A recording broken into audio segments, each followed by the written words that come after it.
Hello everyone, very good morning and welcome back to our YouTube channel the exam cracker. आज के इस video में हम CTET के लिए हिंदी की एक प्रैक्टिस सेट सॉल्व करेंगे, जिसमें हम 15 मार्क्स के अपठित गद्यांश यानी कि अनसीन पैसेज करेंगे एंड 15 मार्क्स के हिंदी पेडागोजी के क्वेश्चन करेंगे। तो वीडियो को कंप्लीट वॉच करिए एंड आपकी जो एबिलिटी है इन 30 क्वेश्चन में से आप जितने स्कोर कर पाते हैं उसको भी काउंट करिए। शुरू करते हैं हमारी आज की इस वीडियो को। तो यहाँ पे क्वेश्चन नंबर 121 से लेकर 129 तक को सॉल्व करने के लिए हमें नीचे लिखे गए गद्यांश को पढ़कर फिर निम्नलिखित प्रश्नों में सबसे उचित विकल्प का चुनाव करना है। तो फटाफट से रीड करते हैं इसको क्या लिखा है। लिखा है यहाँ पे कि 22 दिसंबर 1939 को श्री धनसिंह नागरकोटी का घर रिसने लगा।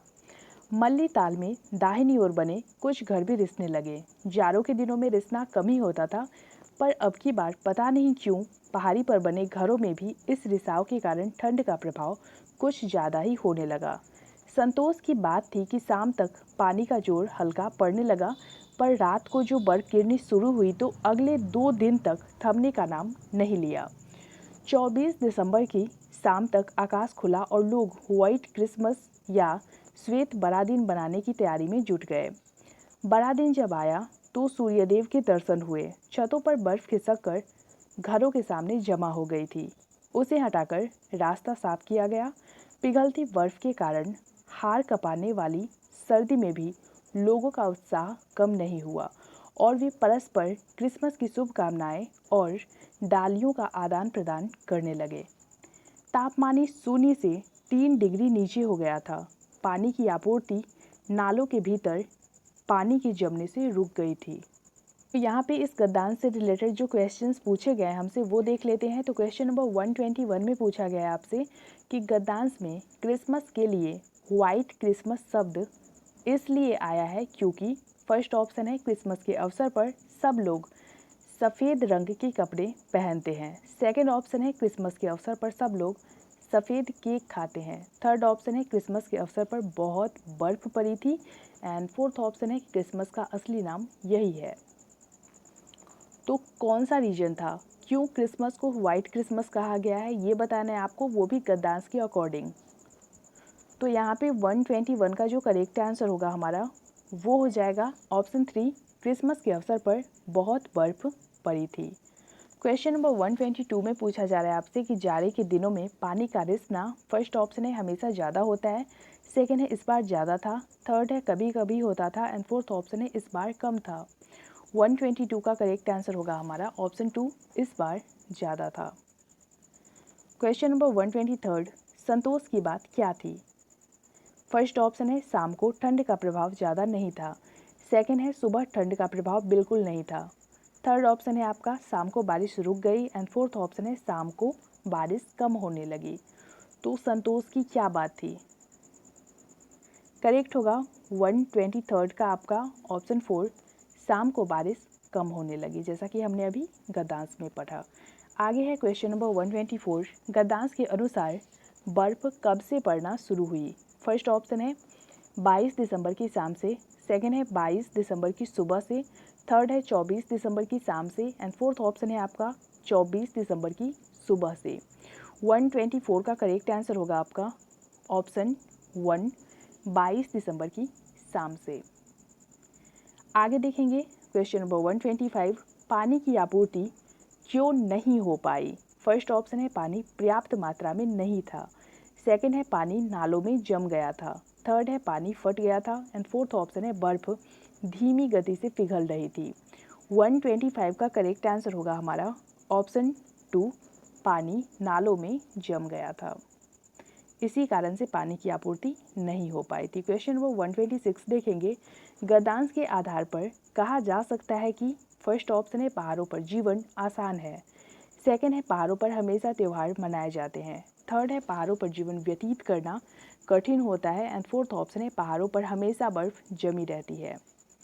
तो गद्यांश के अकॉर्डिंग अगर हम बात करें तो पहाड़ों पर जीवन व्यतीत करना कठिन होता है, ऑप्शन 3 हमारा सही होगा।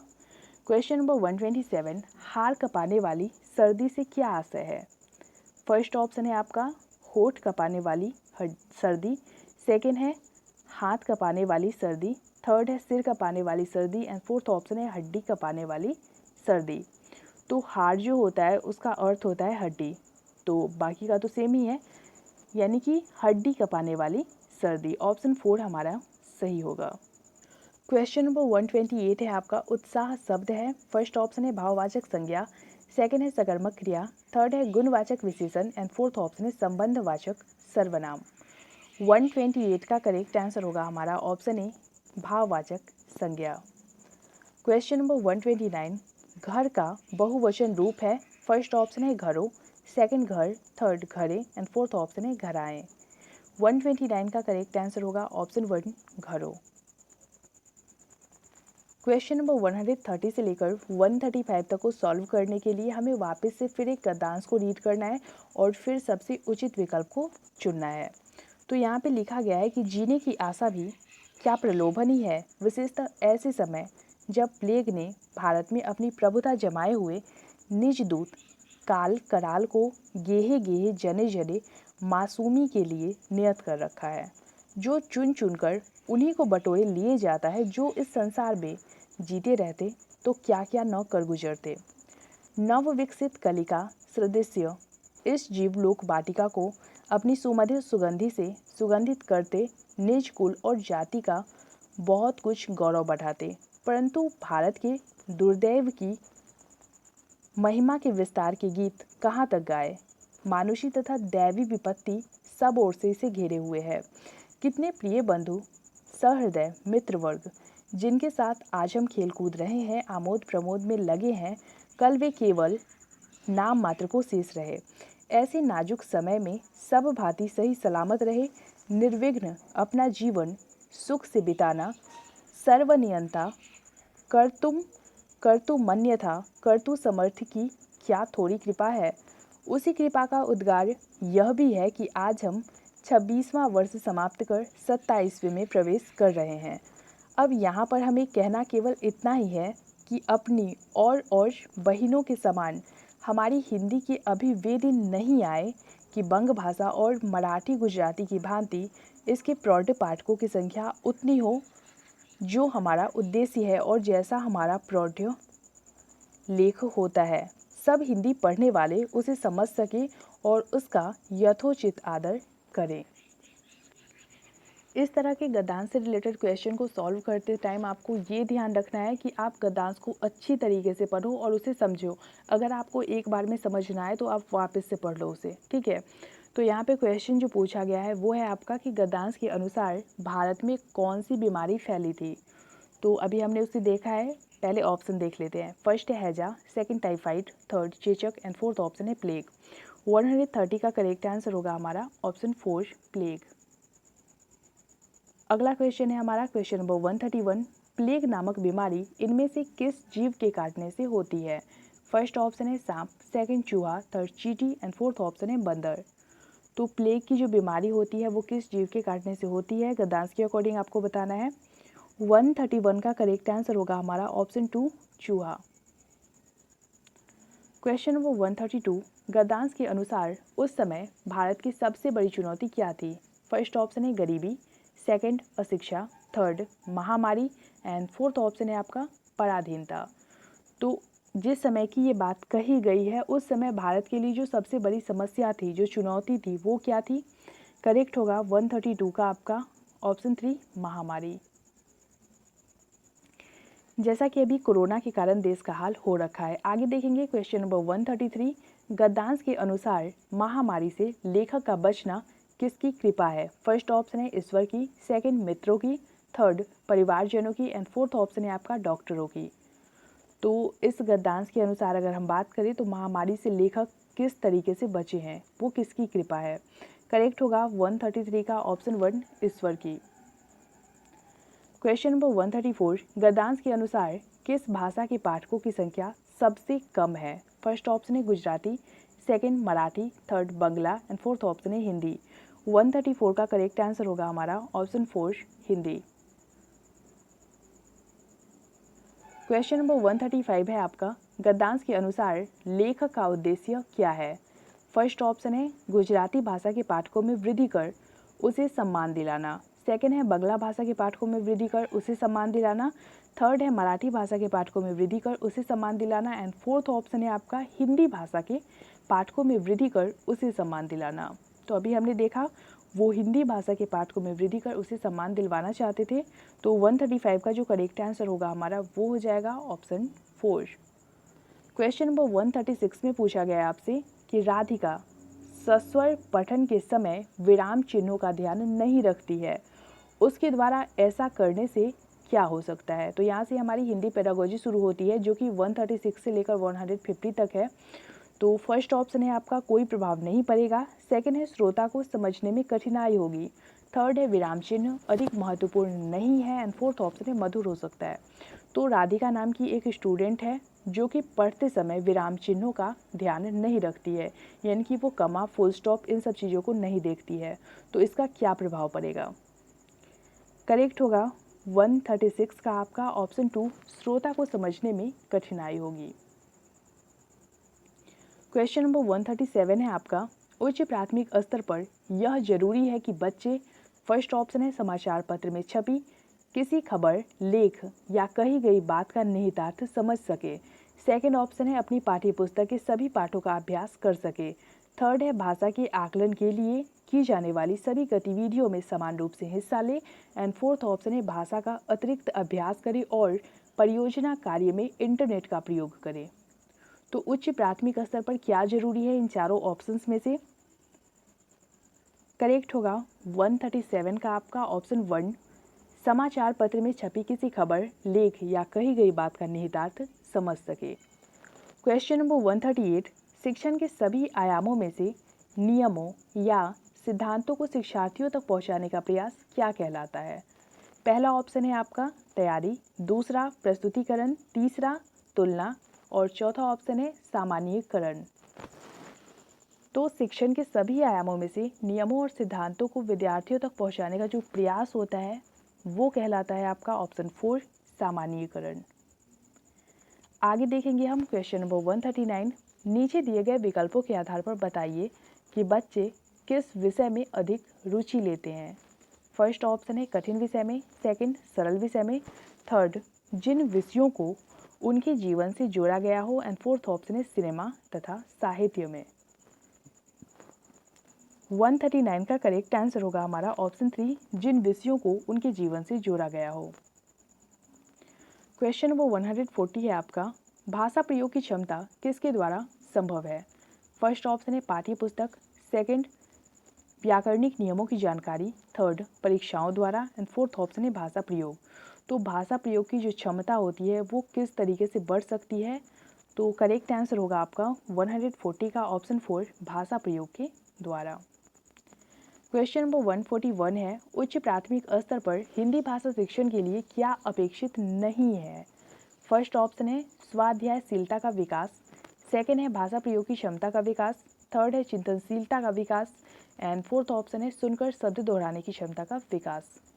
141 का करेक्ट आंसर होगा हमारा ऑप्शन 4 सुनकर शब्द दोहराने की क्षमता का विकास। क्वेश्चन नंबर 142 है जब शिक्षिका पूछती हैं कि हम भी सफल होंगे, इस वाक्य में भी लगने से अर्थ में क्या अंतर आता है। तो इसका आशय है कि शिक्षिका बच्चों को फर्स्ट ऑप्शन है भाषा की बारीकियां समझाना चाहती है, सेकंड है व्याकरण सिखाना चाहती है, थर्ड है परीक्षा के लिए तैयार करना चाहती है एंड फोर्थ ऑप्शन है अवलोकन क्षमता के अवसर देना चाहती है। तो टीचर जो ऐसा बोल रहे हैं कि हम भी सफल होंगे, यानी कि वो ऐसे नहीं बोल रहे कि हम सफल होंगे, तो यहाँ पे भी लगाने का जो अर्थ है वो क्या है।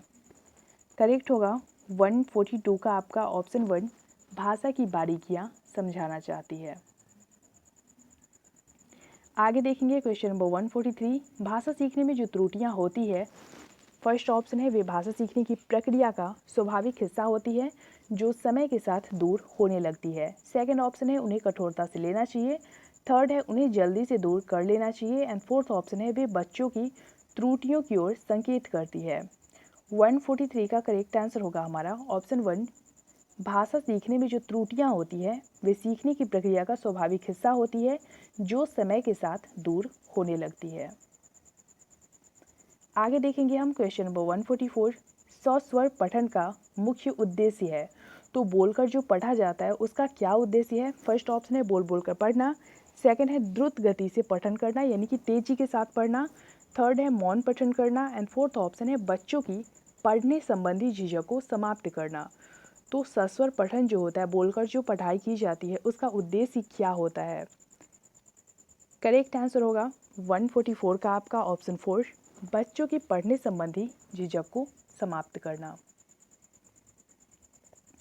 क्वेश्चन नंबर 145 है आपका, उच्च प्राथमिक स्तर पर बच्चों की मौखिक अभिव्यक्ति का सतत आकलन करने के लिए सर्वाधिक उचित तरीका है। फर्स्ट ऑप्शन है प्रश्न पूछना, सेकंड प्रतिक्रिया व्यक्त करना, थर्ड परिचर्चा एंड फोर्थ ऑप्शन है उपर्युक्त सभी। 145 का करेक्ट आंसर होगा हमारा ऑप्शन 4।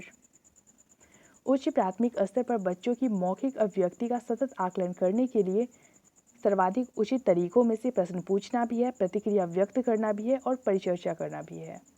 क्वेश्चन नंबर 146 देखेंगे, दिए गए विकल्पों में से कौन सा विकल्प भाषागत दोष से संबंधित नहीं है? फर्स्ट ऑप्शन है व्याकरण संबंधी त्रुटियां, सेकंड है वाक्यों का संयोजन ठीक से ना करना, थर्ड है पीछे बैठने के कारण श्यामपट्ट पर लिखे वाक्यों को ठीक से न पढ़ पाना, एंड फोर्थ ऑप्शन है वर्तनी संबंधी अशुद्धियां। तो इन चारों विकल्पों में से जो भाषागत दोष से संबंधित नहीं है वो है आपका ऑप्शन 3, पीछे बैठने के कारण श्यामपट्ट पर लिखे वाक्यों को ठीक से न पढ़ पाना, क्योंकि ये जो है वो किसी के साथ हो सकता है, इसको आप भाषागत दोष के रूप में नहीं देख सकते। आगे देखेंगे क्वेश्चन नंबर 147, राधिका ने अपने भाषण में शिक्षक दिवस से संबंधित कई महत्वपूर्ण जानकारी दी। नीचे दिए गए विकल्पों में से कौन सा विकल्प भाषण को ग्रहण करने में सहायक है? फर्स्ट ऑप्शन है लेखन कौशल, सेकंड श्रवण कौशल, थर्ड भाषण कौशल एंड फोर्थ ऑप्शन है पठन कौशल। 147 का करेक्ट आंसर होगा हमारा ऑप्शन 2, श्रवण कौशल। क्वेश्चन नंबर 148, उच्च प्राथमिक स्तर पर भाषा की पाठ्य पुस्तक में विविध प्रकार की साहित्यिक रचनाओं के समावेश का मुख्य उद्देश्य यह है। फर्स्ट ऑप्शन है बच्चों को सभी प्रकार की साहित्यिक विद्याओं में पारंगत करना, सेकंड है विभिन्न प्रकार की साहित्यिक विद्याओं की भाषाई संरचनाओं से परिचित होने के अवसर देना, थर्ड ऑप्शन है आपका विभिन्न साहित्यिक विद्याओं की प्रसिद्ध रचनाकारों से परिचित कराना, एंड फोर्थ ऑप्शन है पाठ्यपुस्तक निर्माण की परंपरा का निर्वाह करना। तो उच्च प्राथमिक स्तर पर भाषा की पाठ्य पुस्तक में विविध प्रकार की साहित्यिक रचनाओं के समावेश का जो मुख्य उद्देश्य है वो क्या है? करेक्ट आंसर होगा 148 का हमारा ऑप्शन 2, विभिन्न प्रकार की साहित्यिक विद्याओं की भाषाई संरचनाओं से परिचित होने के अवसर देना। आगे देखेंगे हम क्वेश्चन नंबर 149, माधुरी पढ़ते समय कभी कभी वाक्यों शब्दों की पुनरावृत्ति करती है, यानी कि वो दोहराती है शब्दों को। इसका यह भाषाई व्यवहार दर्शाता है कि फर्स्ट ऑप्शन है उसे पढ़ना बिल्कुल नहीं आता, सेकंड है वह पढ़ने में ज़्यादा समय लेती है, थर्ड है वह समझ के साथ पढ़ने की कोशिश कर रही है, एंड फोर्थ ऑप्शन है वह अटक अटक कर ही पढ़ सकती है। तो माधुरी एक स्टूडेंट है जो कि पढ़ते समय कभी कभी वाक्यों और शब्दों को दोहराती है, ठीक है, उसकी पुनरावृत्ति करती है। तो उसका जो ये व्यवहार है वो क्या दर्शाता है? 149 का करेक्ट आंसर होगा हमारा ऑप्शन 3, वह समझ के साथ पढ़ने की कोशिश कर रही है।